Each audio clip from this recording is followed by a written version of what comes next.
The Floor Academy podcast is sponsored by Trelama, the trade labor marketplace, where businesses can find skilled trade labor, such as flooring installers, and where flooring installers and other skilled tradespeople can find permanent or project work. You can set up your profile at trelama.com, TRALAMA.com, or download the app from the Apple App Store or Google Play. And remember, Trelama is always free for skilled tradespeople. Welcome to the Floor Academy podcast. I'm your host, Kyle Hadeen, owner of Illustrious Hardwoods in Phoenix, Arizona. We're here talking with flooring professionals from all across the country about the issues that matter to you. This week's guest is Danny Sherman. Danny owns and operates Megs certified installations and All Out Demo, as well as being a rep for Taylor Tools and D-Cut. Our conversation focuses on how Danny was able to get off the floor and build up a company that has multiple crews running every day. Listen in to discover what it takes to get off your knees.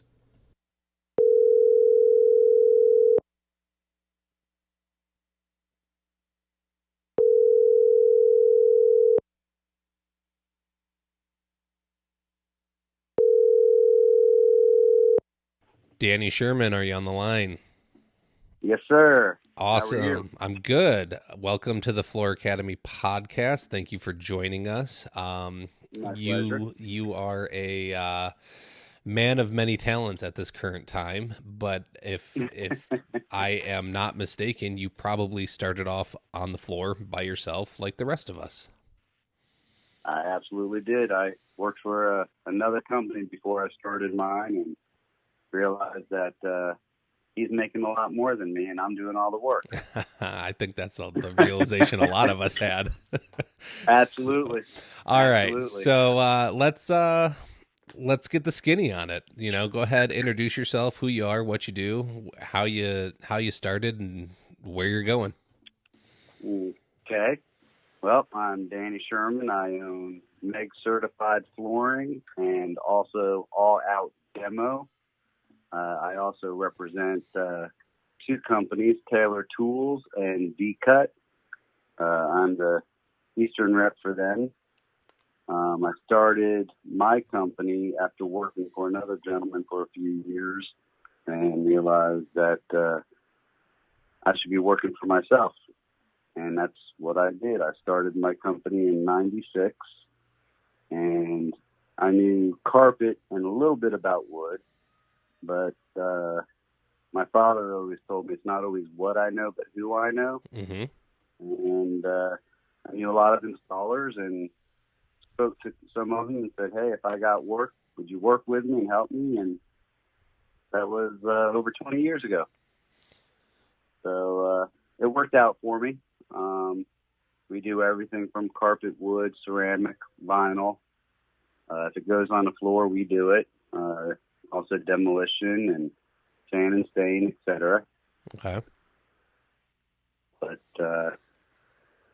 one of the big things for me was, I guess it was probably 99 that I was out looking for work, and I went to a company, and I'm not going to use names, but I met a gentleman there, his name I'll mention, which was Jerry Miller, who I asked him if he could start subbing me out some work, and he asked me if I was certified. He kind of threw me for a second, and I looked at him and I said, well, I've been told I'm certifiable.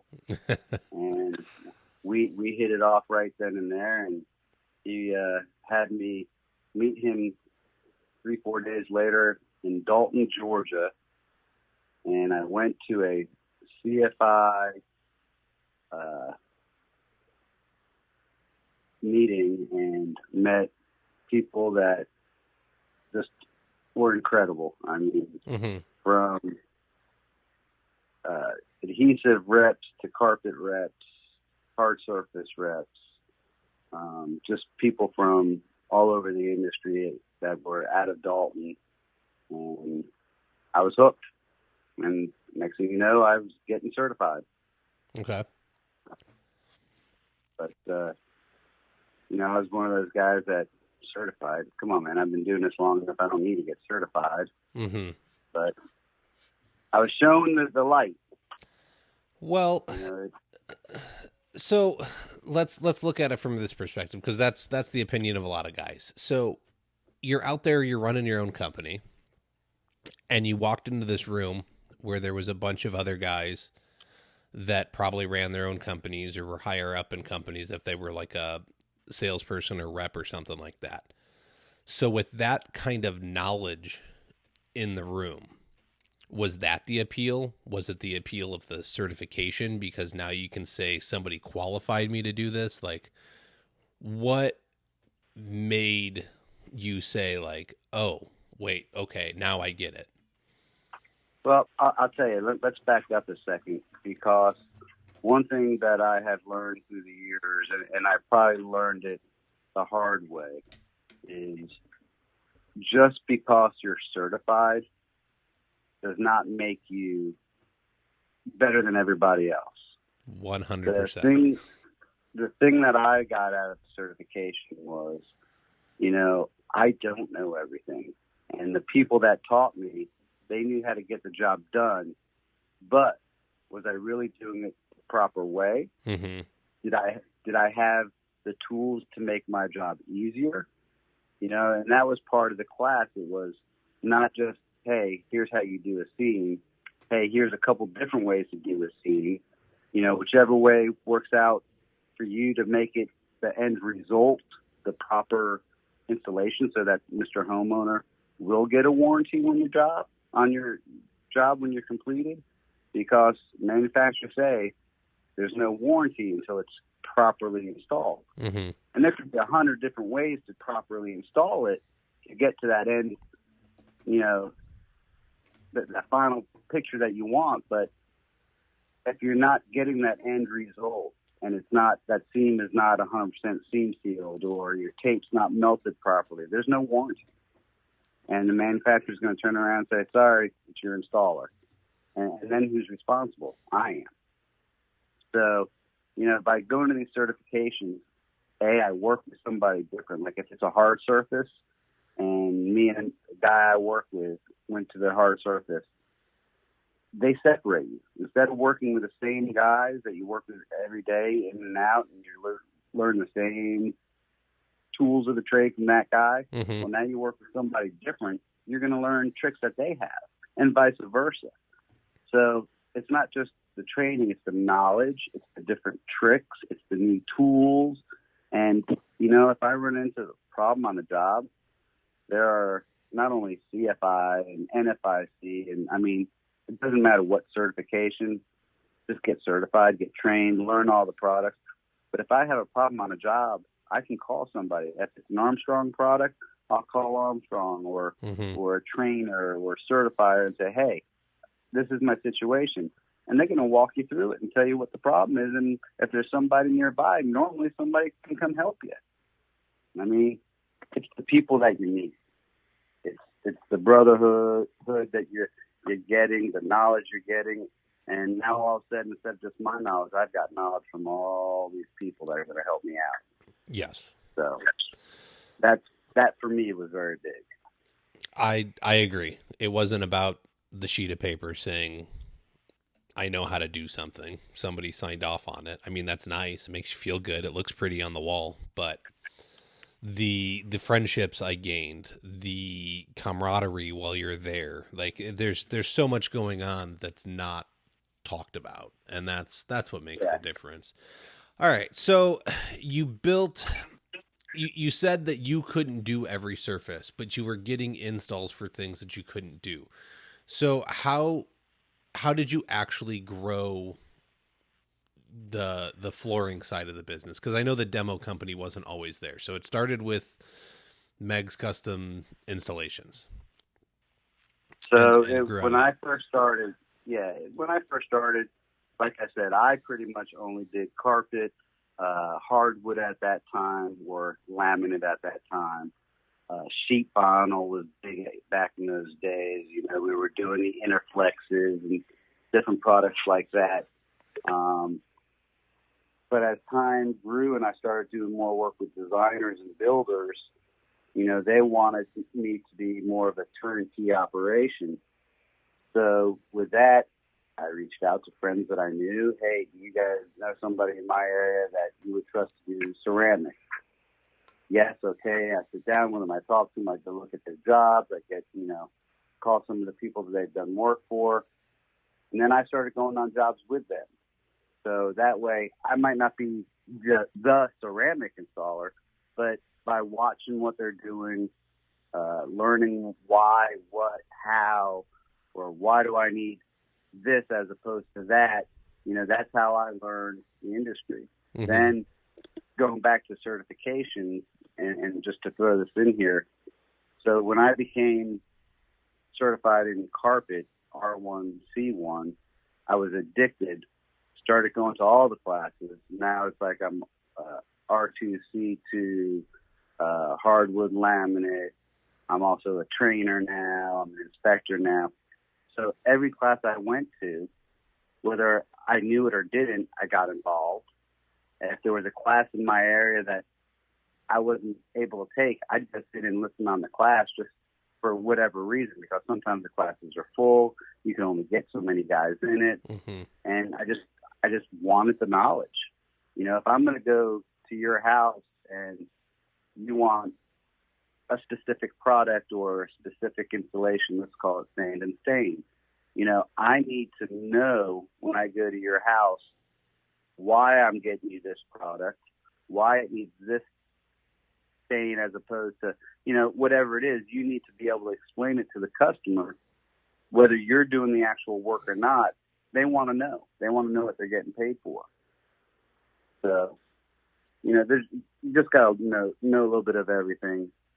Doesn't mean you have to do the work as long as you have the right people working for you. One thing I learned a long time ago is that I am only as good as the people that work for me. Mm.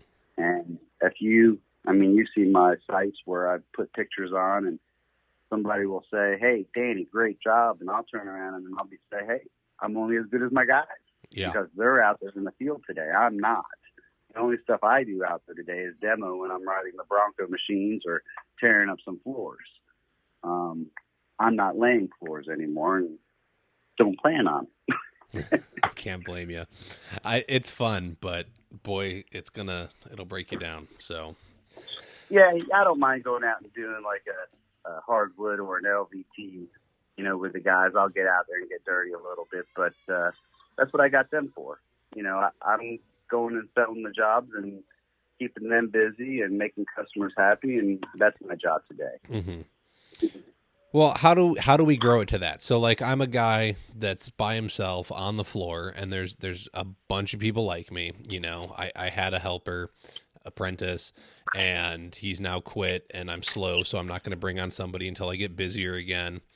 But how do we get it to that next step? Do you buy the showroom first? Do you build up advertising and word of mouth until you're getting too many inquiries and people wanting you that you have to get a second crew? Like, what was that journey to get it to where you have people and you're just out busy bidding projects?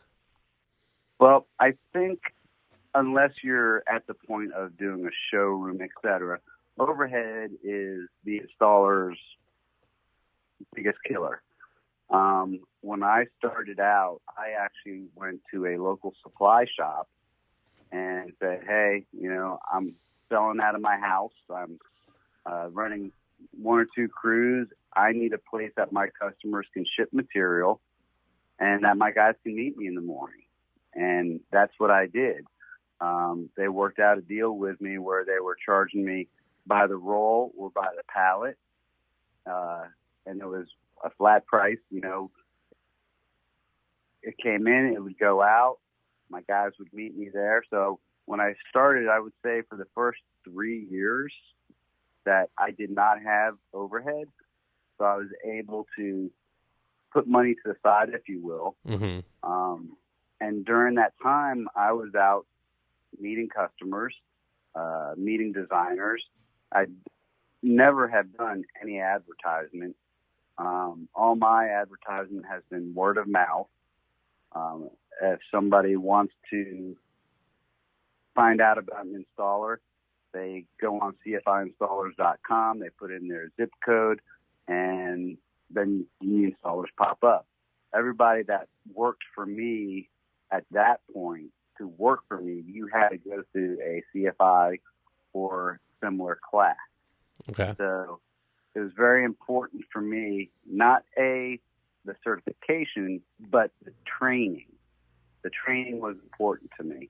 You know, they needed to know why they had to stretch this direction or why they had to do a moisture test before they even brought the product over to acclimate. You know, the biggest, like on hardwoods, the misconception was, oh, you got to wait 3 days. Well, how do you know that? Yeah. You know, and you don't know how that wood was stored or where it was stored. So you got to do your moisture test, relative humidity test. You know, it could be a day, it could be three months if it's all wet. Who knows? But those were some of the things that we were learning in certifications. My guys, and I'm not sure how or why, I know at that point we were doing a lot of work for designers and stuff, and Shaw had spoken to myself about doing a certification, and at that time and I don't even know if they are now, but at that time they were not offering certifications, but they did one for my guys, and we got hardwood and laminate certification through Shaw. And, you know, it's the things that they show you compared to, let's say, an Armstrong class or something like that. Everybody gives different directions, which is why we tell our installers, you know, if it's a different manufacturer, you better read the directions, because everybody's directions are different. You know, their requirements are different. Their end joint staggers are different. Their smallest piece to start a row with is different. So, you know, biggest thing is read directions, but you have to learn that every product is different, and you got to know why. So any training is going to help you understand that. Okay. I think I went off course on what we were talking about. We're covering two things, and I love it. We're growing our business, but we're doing it through certification and through knowledge. Because I don't think. Go ahead. Knowledge and pride is what's going to make a company or a person grow. Because if you don't have the knowledge to install it properly, or you don't have the pride in yourself to do the job properly, then you shouldn't be doing it. You know, I tell my installers that when you leave that house, you make sure that you would accept that in your own house. Because if you wouldn't, why would you leave it in somebody else's? I like that. That's key right there. So, okay. I mean, you obviously you built your brand with designers and builders, and was that hitting the pavement, going out and meeting all of them? Were you cold calling?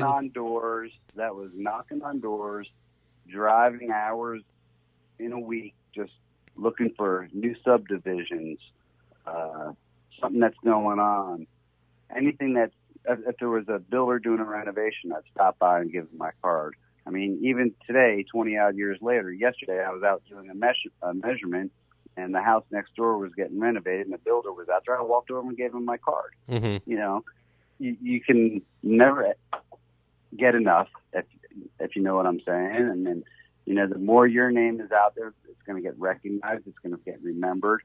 Whether it's, you know, the way we're doing our websites or our Facebook today, all the different sites, you know, any kind of social media is going to be a plus. You know, you put something on there on a job you did today, and then somebody else is going to see it. They're going to share it, and someone's going to get on their page and say, "Hey, who did that?" Well, if Kyle did that, and that's how the name and the reputation gets built.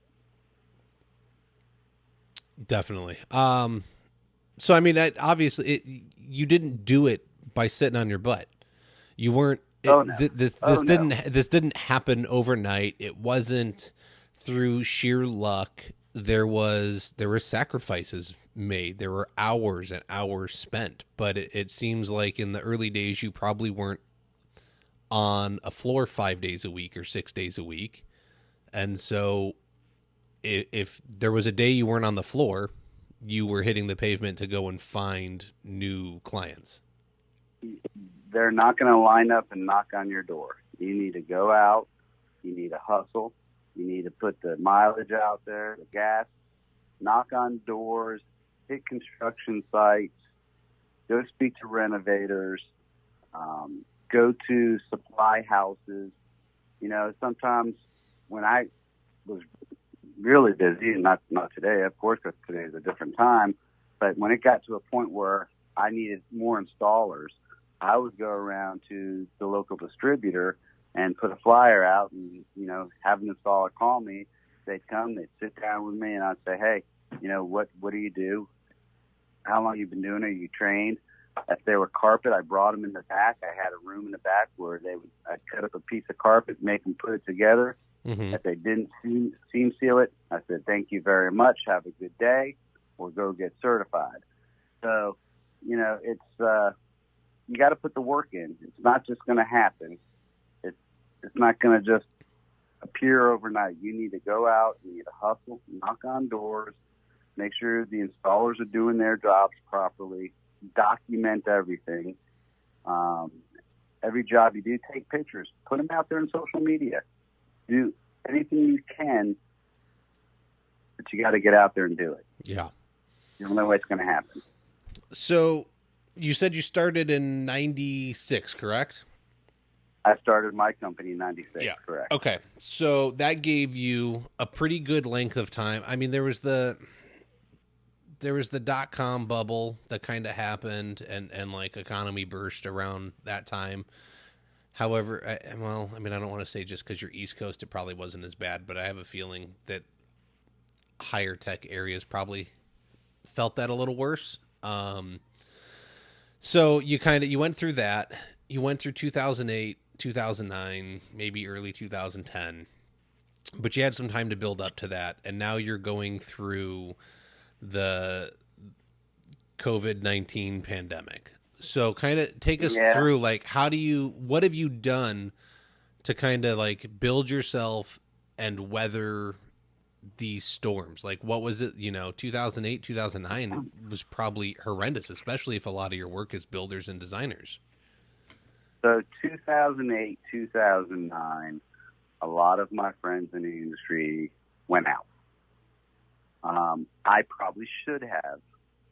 I lost a lot in 2008, 2009. Didn't know if I was going to recoup. Needless to say that fortunately I had the people that worked with me. They stayed with me. I'm not going to lie, there were times that I didn't know if I was going to make payroll. Heck, there were a couple times I didn't make payroll in 2008, 2009. But because of the guys that have been with me most of the people that have been with me from the beginning. Mm-hmm. I don't think there's really many installers that I've had in here that weren't with me for any period of time. But yeah, it was a struggle. I was lucky to survive 2008, 2009. At that time, my supposedly retired father came to help me out and stuck around for another 10 years with me. So he didn't really retire until Mom made him. But he came and helped me out, which was a big help. And we built it back up and got strong again. Fortunately, at that point, because when I started to that point, I was doing very well. We had a great reputation. So we were able to have some money put away for that rainy day, which helped us get through that time. Mm-hmm. And now, today, with the COVID, it's a different beast. I don't think in 2008, 2009, I was as concerned about the financial outcome as I am this time. More so because, I feel that we are getting ready to have a huge recession again, Mm-hmm. like we did back then. People out of work, businesses closing, government spending as much as we're spending to try to help the little companies or the individuals out there. So, I think it's going to be another hard hit, and hopefully the economy will get through it again. We'll lose a lot. I know we'll lose a lot of people, especially in our industry. But I'm hoping that it's going to turn around and just like we did last time and build it back up, maybe better than we did last time. Mm-hmm. I know there's money out there. I know the work will come again. That's not even a question because flooring is always going to be needed, whether it's a new construction or somebody renovating. It's going to always be there and always be a necessity. So I know it'll come back. Me personally, I'm at the age where I'll be 52, which is still young, of course.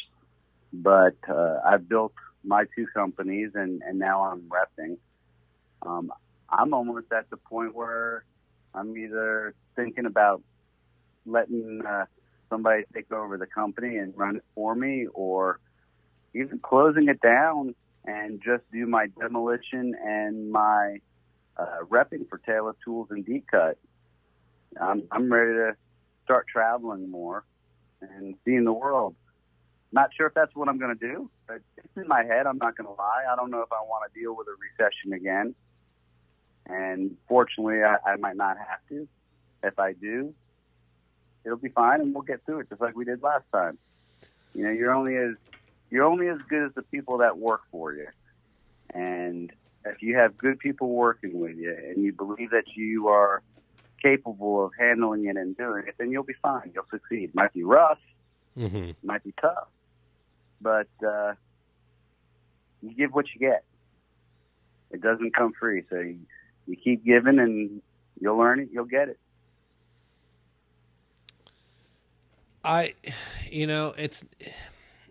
like that. And there's probably more to that. So you're saying you get what you put out there, what you're giving. So Absolutely. are there other things, I mean, look, if you want to take it from like a biblical standpoint, you're supposed to give to the church. Okay. Other people look at it as karma, and you gotta put stuff out there to get it back. So what kind of, in that way, what are you doing to grow the business from that standpoint? Like, how, have you gone out and found like a elderly woman that so desperately needed a shower converted, like the materials and installation were free? Is it by just going and participating in these training classes, or participating in the local community and helping some guy come up? Like, I consider you being on this podcast, All the above. So, like we've done things, we've gone and helped the homeless. We've helped on where towns, the cities have come together and helped renovate a home for people. We've done things like that. We've helped churches where, we're not making money on them because they're just in a bind. But that's not really just what it's about. It's because nobody's out to just give and go broke. Mm-hmm. Of course, out of the heart, we want to help people. And of course, we always do when we can. And sometimes you do things that you're just breaking even on. But in any aspect, whether it's going and doing trainings or doing trainings for free, or getting the installers in there to help them out and make sure that they're going to be able to do whatever they need to do to succeed. Because if I come and I work for you, I need to know you're going to have my back. I need to know that you're either going to teach me, you're going to give me a future, and if you're willing to do that, I'm going to give you everything I can to make sure you succeed, because we're taking care of each other. Mm-hmm. It's not always a financial thing. It's pride. I know that when I go to sleep at night, I'm going to sleep with a good conscience. I'm not out screwing people. I'm not out taking advantage. If I'm able to give, I'm going to give. So it's, you trying to think of the right way to say it, but there's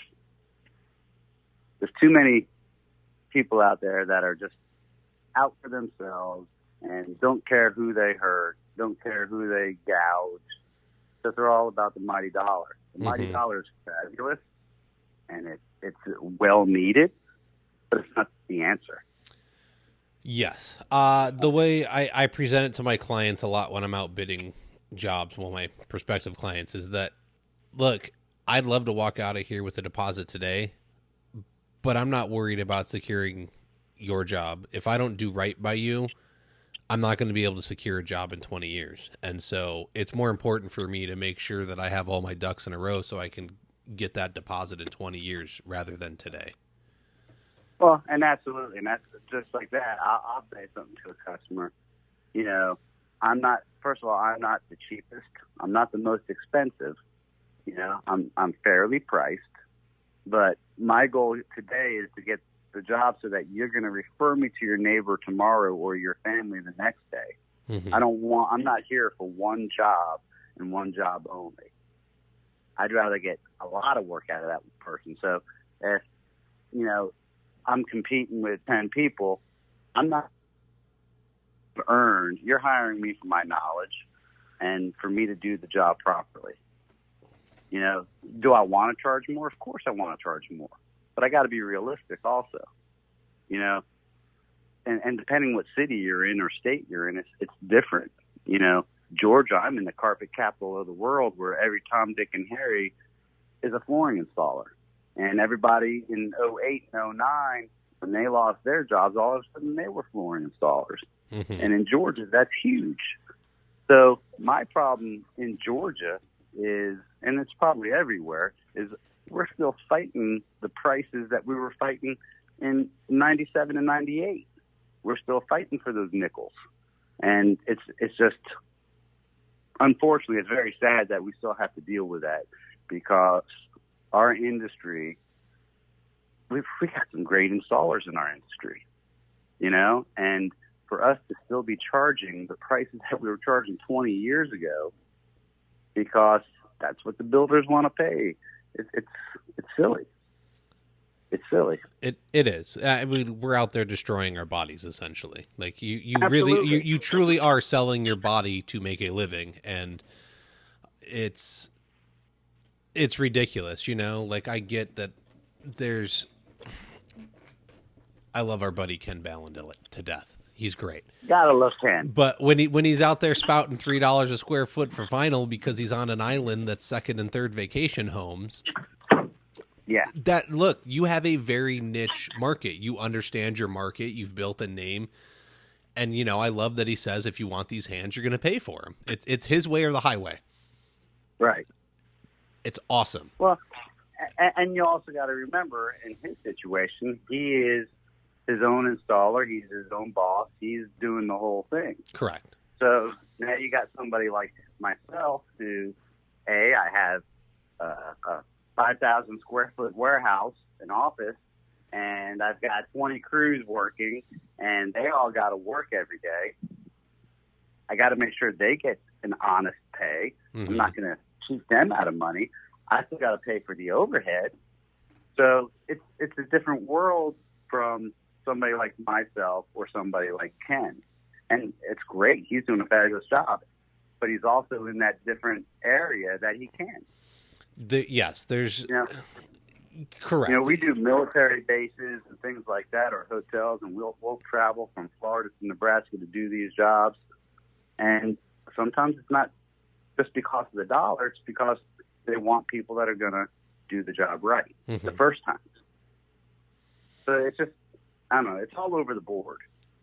There's really not a lot of consistency from state to state. No, there's not. But I think at the end of the day, if you're going to work purely for yourself and you want to be that one-man band and you're going to do it, you probably have the ability to seek out the clientele that's willing to pay higher prices for near perfection.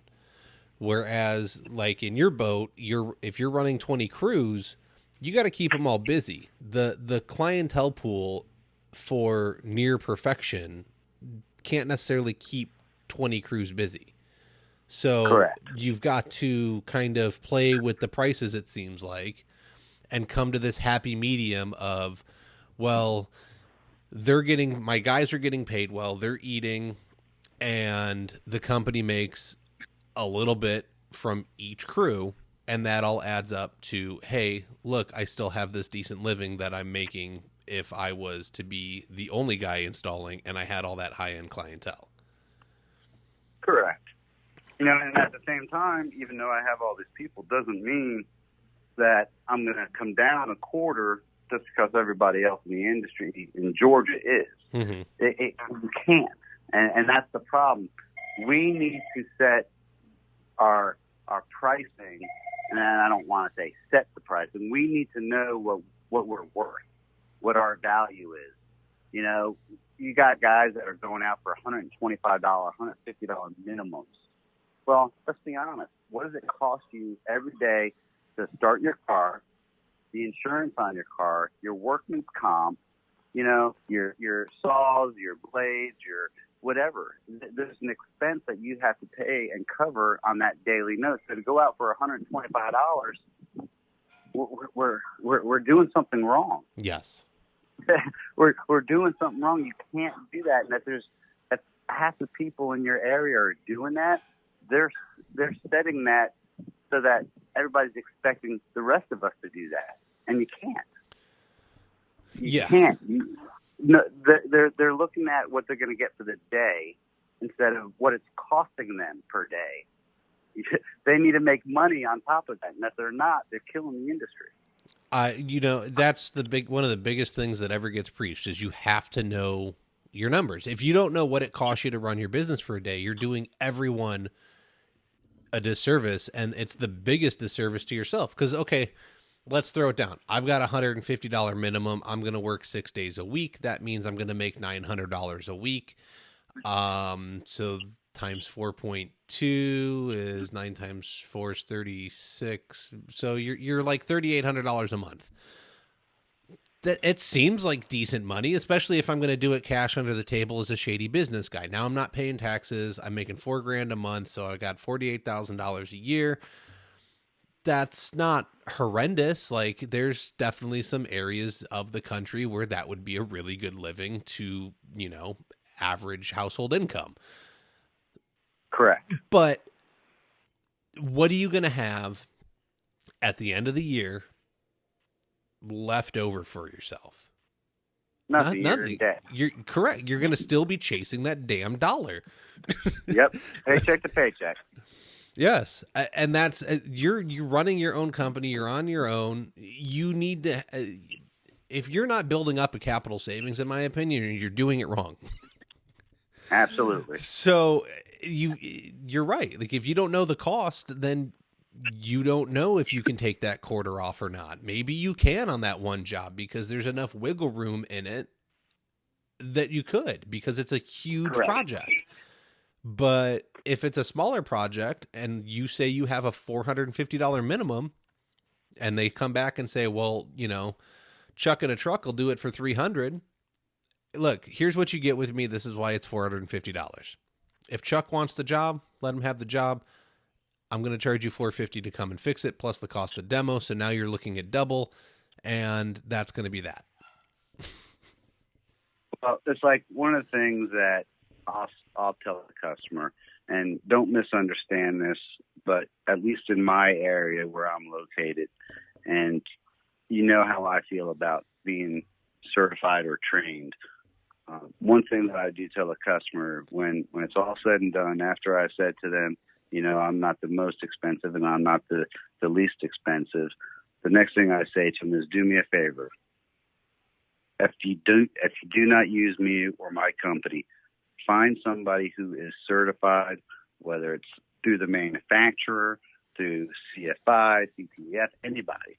Make sure they are certified and trained in whatever flooring aspect they're going to do for you. Mm-hmm. Because you don't want a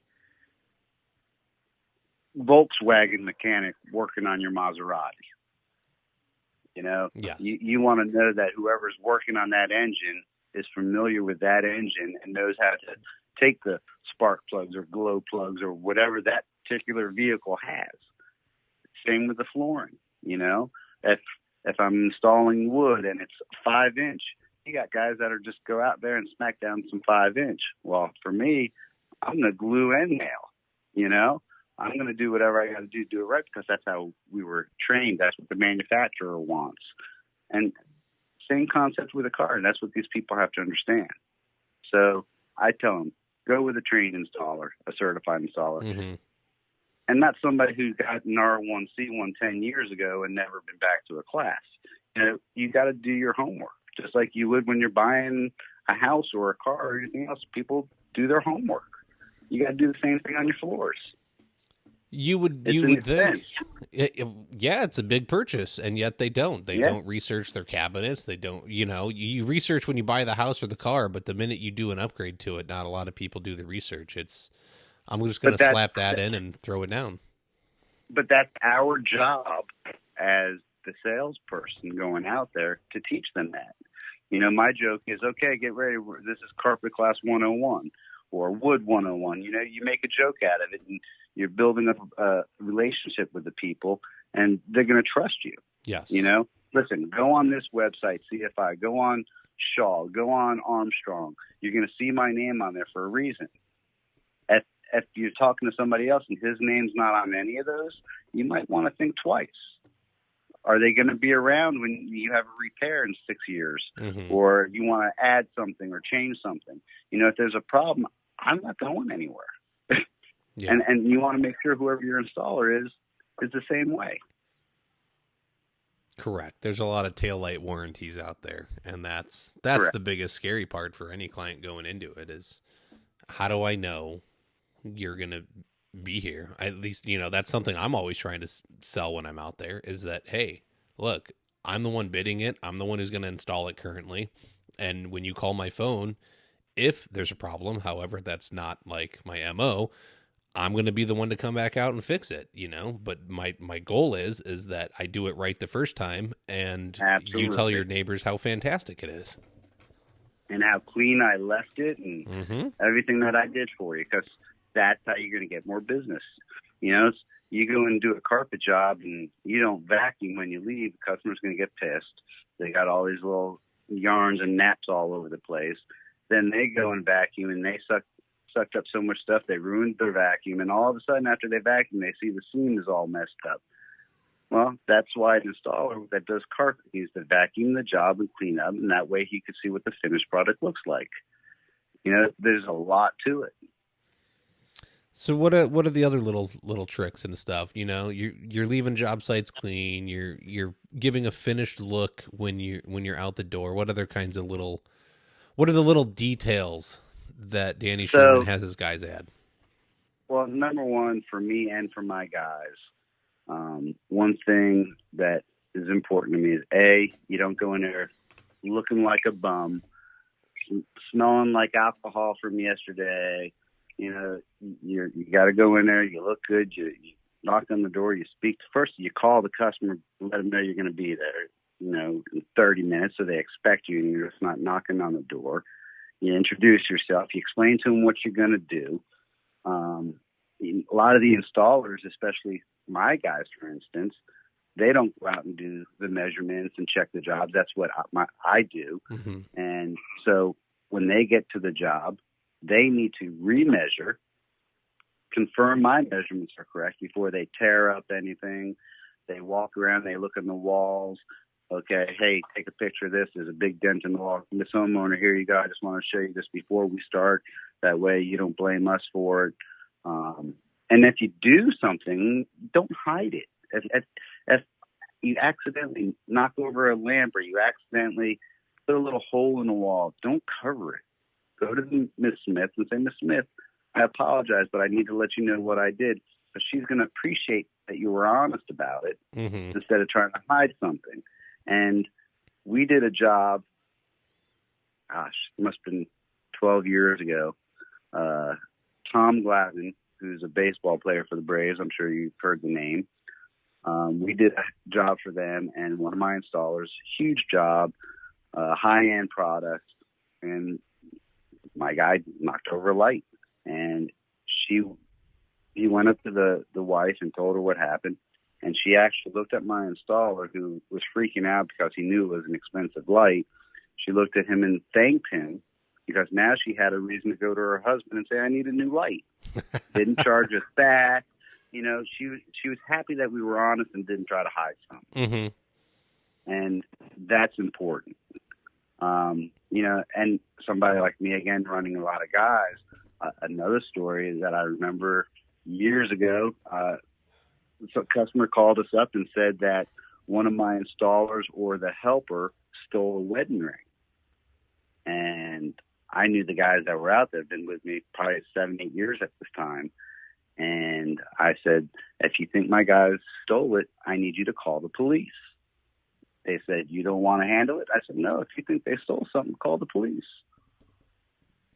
10 minutes later, apparently the wife had moved the ring and forgot she moved it. Oof. But, you know, as an installer, you are the first one to get blamed for everything and anything. Mm-hmm. Scratches on the furniture, hole in the wall, furniture moving. So your job is to walk around and document the pictures, document the holes, document whatever it is. And that way you're creating a bond with this homeowner to show, hey, I'm here, I care, I'm double checking everything. When I'm done with a job, I'm going to clean up, and then I'm going to do a walkthrough with you. They want to be appreciated and know that you care while you're in their house. Mm-hmm. You know, if you're a smoker, don't smoke in their front porch.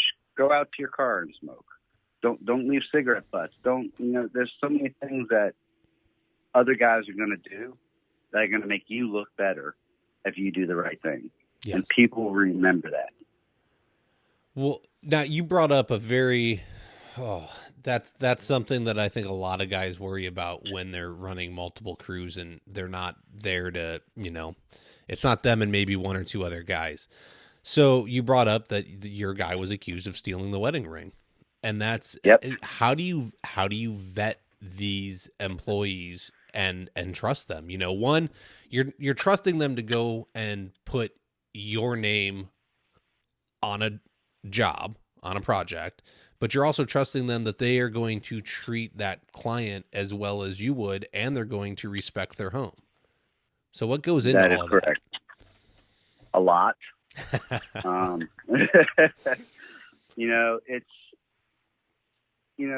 One thing for me personally is, and it could be a good thing and it could be a bad thing. For me, I've been fortunate enough that it's worked good.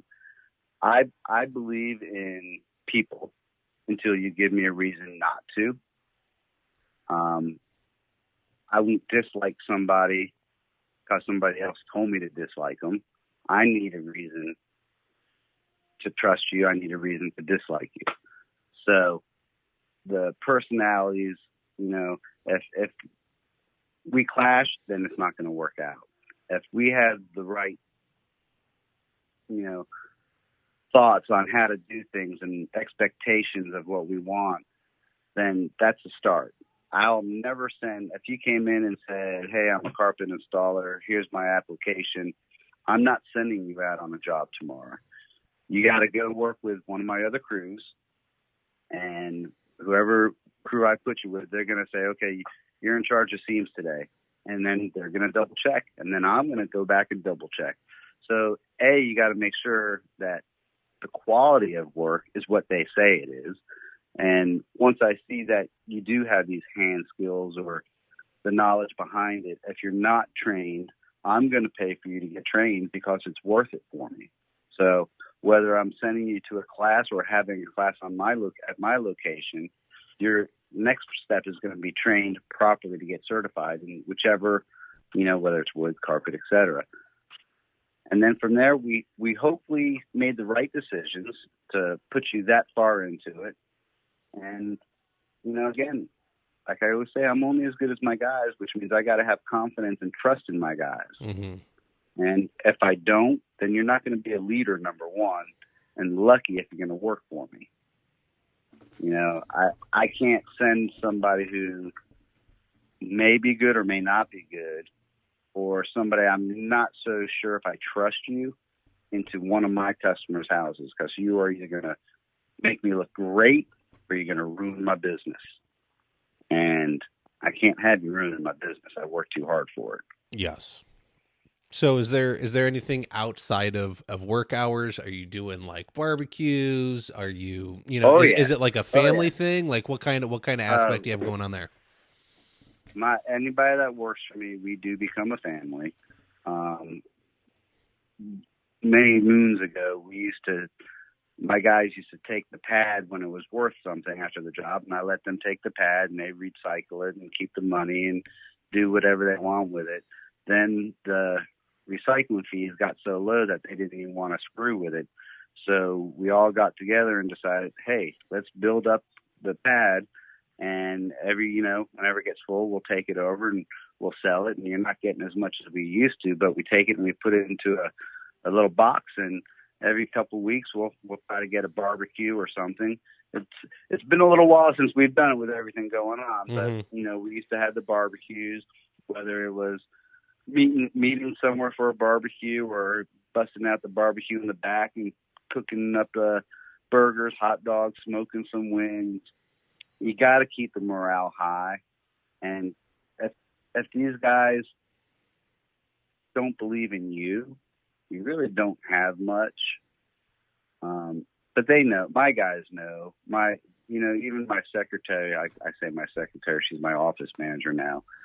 She's been with me almost 18 years, and they stay because we are a family and we take care of each other. And 2008, 2009, when there were times I couldn't make a payment to these guys, they didn't just disappear. Mm-hmm. They stuck around, and okay, 2 weeks later, I might pay them, or I might pull out of my own pocket just to make sure they had food on the table, and they know I would do that. Yeah. And that's the difference, just like some of these Lowe's, people that used to work for Lowe's used to make it mandatory to go get certified. And it was a basic certification, but the guys hated it. Well, they hated it because they were forced on something. They hated it because they didn't understand why they were going. But then when they got there and they got something out of it, they respected it. And they respected their bosses for paying for it because they didn't have to come out of pocket. Mm-hmm. And with my guys, it's the same thing. If I expect you to be certified, why should you have to pay for it? You can go down the street and get a job, or you come work with me and you speak to the other installers and see how long they've been with me and why they've been with me, and realize that we're a family here. Some of the kids of the installers call my father Grandpa. So, we're definitely a family unit here. Mm-hmm. Well, I think that speaks volumes that what you're doing is working. If you've had your secretary, now office manager, on staff for 18 years, and there was times when she wasn't collecting a check in 2008, 2009, what you're doing obviously works. There's a key to getting to know your team on a deeper level than just you show up, you do something for me, and I cut you a check. I'm not saying you need to be the best of friends, and I don't think that's what you're saying either, but you've got to show them respect, treat them well, go above and beyond, and do some little extras. That may not mean like $2,000 Christmas bonuses, but like you said, if you're selling the padding to the recycling plants to pay for a barbecue, cool. It's something a little extra, man. You get an extra meal on Friday and everyone's happy. Well, it's like if I go to the CFI convention or if I go to surfaces in Vegas, my guys, they wait for me to get back because they know I'm coming back with goodies and I'm just handing them all out, whether it's a new tool, new shirts. I mean, look, how many shirts did you get in Vegas this year? I 4, 5, 6, something like that, and probably opportunities for more. But the guys have to believe in you like you have to believe in the guys, and that's what makes it. There's no way around it. I mean, if I'm going to just be the boss, and I've I hear from these other guys that would work for a couple different companies, that some of my subs that would come in here and say, I was over at such and such store and I've never even met the owner. I only deal with the warehouse man because he gives us our paperwork. Mm-hmm. How do you not know the people you work for? How do you not know the people that work for you to make you look so good and put money in your bank? It's big business is not always smart business. Sometimes being smaller, I've been corrected. I still want to call myself mom and pop company, but I'm not according to the books. But I want to treat my company and my installers and my customers like I'm a mom and pop company. Yeah. My customers know Danny. They don't know Megs and any salesman that comes out. They know Danny. And that's what's important. I'm not that invisible owner. That's a big key. I think you're keeping that small mentality while growing something. And it's not that they're, well, okay, so you talked about wanting to shut it down, potentially. Not that you're going to do that. Don't take this podcast and say Danny's shutting down Megs. That's not what's happening here. Theoretical, and he's the one who said it. Could you would you be willing to put another face on Megs and have it be a machine and let them continue what you started and you just take, equity out of the company as it builds up? Is that something you could see working, or does this only work as long as you have that small business mentality no matter how big the company grows? Well, I think first off, there are faces that work for me that people do know already. That can it stay open with Danny not being here full time? I'm sure it could. Are there people that will stop using the company because Danny's not there? I'm sure they will, because people do want to know that the man who is doing everything or collecting everything is still involved, because they know that that's what it means to my company, and that's what it means to me and my customers.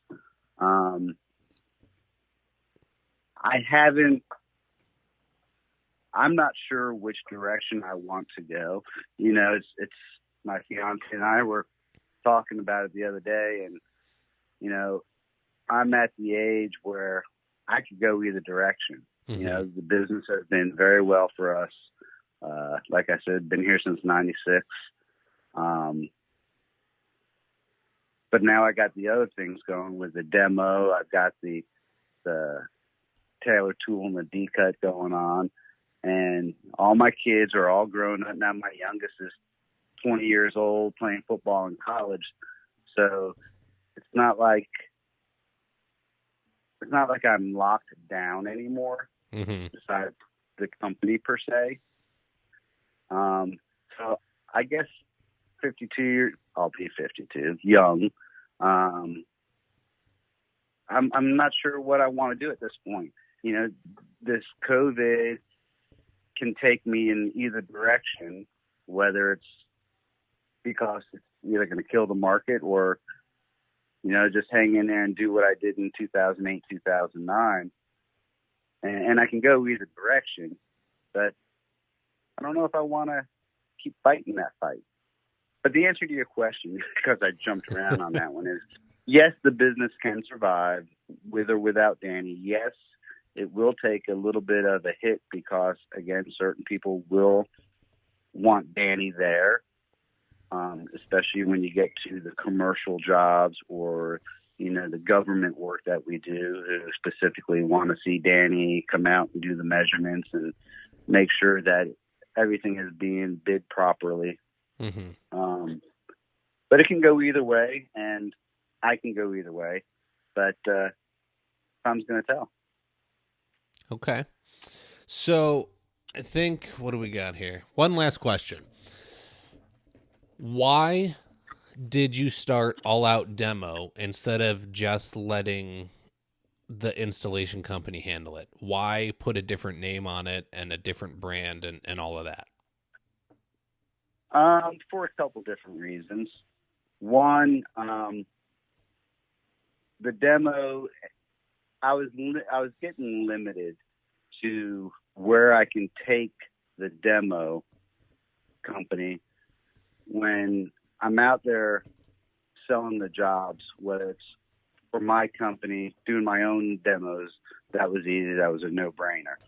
But once you get out there, so I was doing a lot of demo for other installation houses as well as distributors. Every now and then I was running into concerns from other installation companies where they were getting concerned about, well, the name of your company is Megs Certified Installations, and you're on my job doing demolition.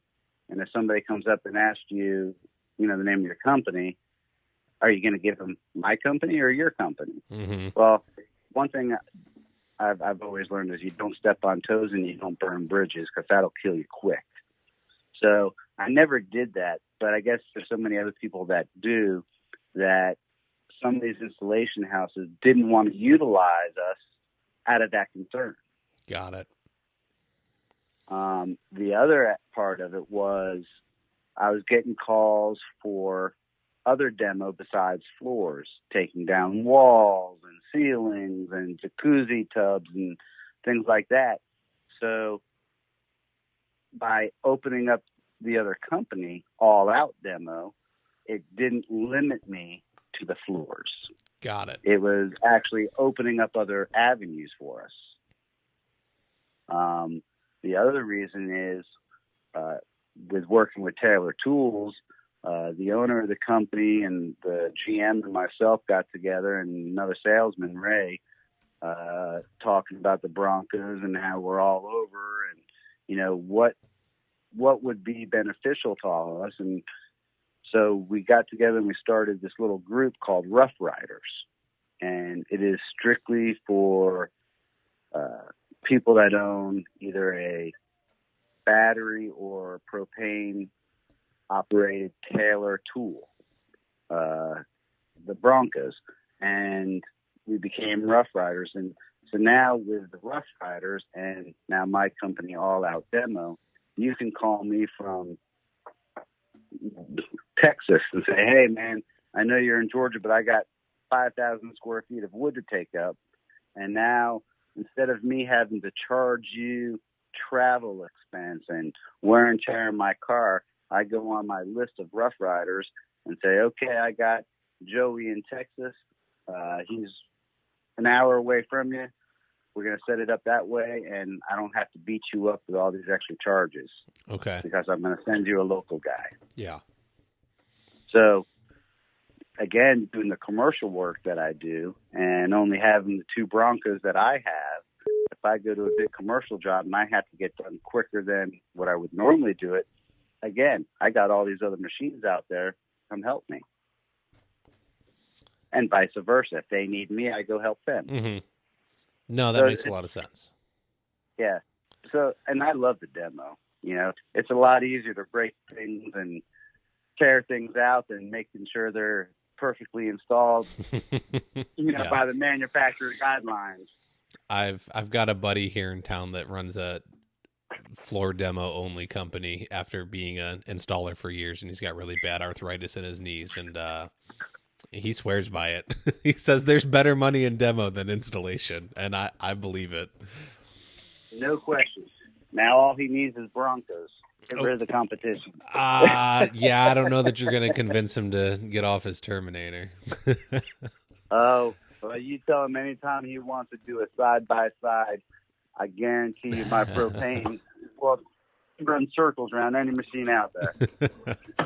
Now we're getting into advertising. I don't know. Oh, man. I love my machine, man. That was the best investment I ever made. I get it. 2006. I get it. All right. So I had something. You're running it. You changed the name. You're doing it separately. Where was I going to go with that? Man, I don't remember. Oh, well, sorry, guys. You miss out on some kind of insight that I was looking for. So You don't have it written down? You don't have a list of questions? no, I wing all this, man. This is all off the top of my head. That's the best way. And then I come up with them, and then I usually don't get distracted, but it happens. Oh well. So no, Danny, I want to say thank you for coming on, sharing your insights, sharing kind of how you grew things and what you're doing. I know guys can really take a lot away from it and get direction on what they need to do, where they need to go, how they need to do it. So thank you so much. Is there anything, if people want to reach out to you, where can they find you? How can they get a hold of you? They can find me on Facebook, Megs Certified Flooring, Megs Installations, All Out Demo. They can call me if they have any questions on my cell phone, 770-616-3131. You know, I'll help anybody if I can. If anybody has any questions or input, I'm here for you. Anything like that, you know, I'm all about the industry. It's not just about me and my company. It's about making our industry stronger, better, getting to where it needs to be. So if I can help anybody with anything, reach out. I love it. And he's not lying, because it only took me like messaging him like 6 times to get him to come on the podcast. Well, you know, I'm not really the public speaker. I get it. Nobody comes on here wanting to do it most of the time. They get a little nervous. But like I told you at the beginning, No. it's two guys. Well, Ken likes to talk about himself. he'll admit Ken. that. Yes, we All do. good.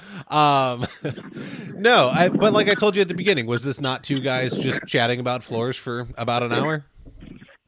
You did good, man. You didn't lie. It's everybody. Like, look, I put the email address at the end. I'll take your topics.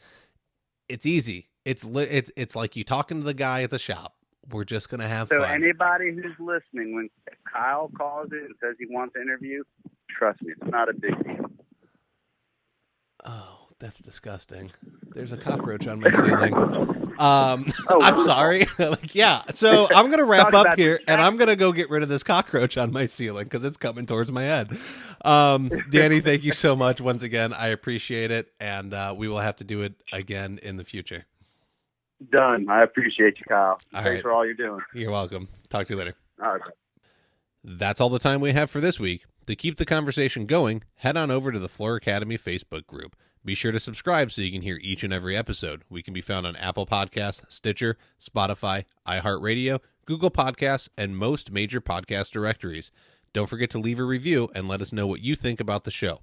If you would like to be a guest, have questions or feedback, you can email us at flooracademypodcast@gmail.com. You can help support the show by becoming a patron over at www.patreon.com/flooracademy. Remember to learn while you earn.